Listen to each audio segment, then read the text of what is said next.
Nakushukuru Mheshimiwa Spika. Kama ambavyo unafahamu, shughuli za mchezo wa mpira wa miguu zina mamlaka zake za kimataifa na za kitaifa.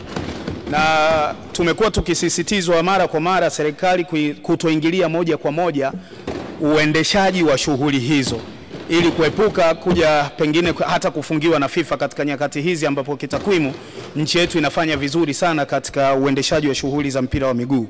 Mamlaka za uendeshaji na usimamizi wa shughuli za mpira wa miguu nchi hii ni TFF ambayo ni shirikisho la mpira wa miguu nchini, lakini pia na bodi ya ligi kuu ambazo serikali hata taarifa ambazo tunazitoa hapa tuna rely kwenye taarifa tunazopata kutoka kwao.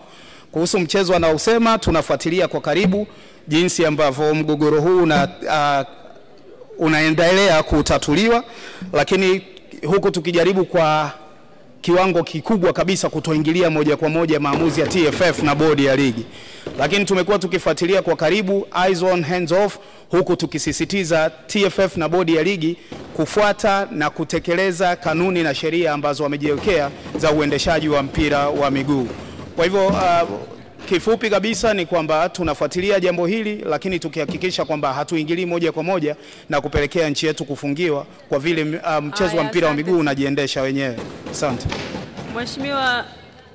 Mheshimiwa Stabulaya, hebu sema unayosema kwenye kisemeo.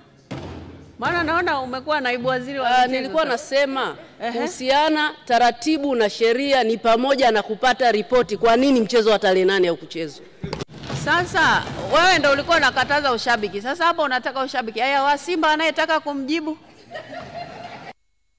Esther Matiko mjibu. Nashukuru Mheshimiwa Spika.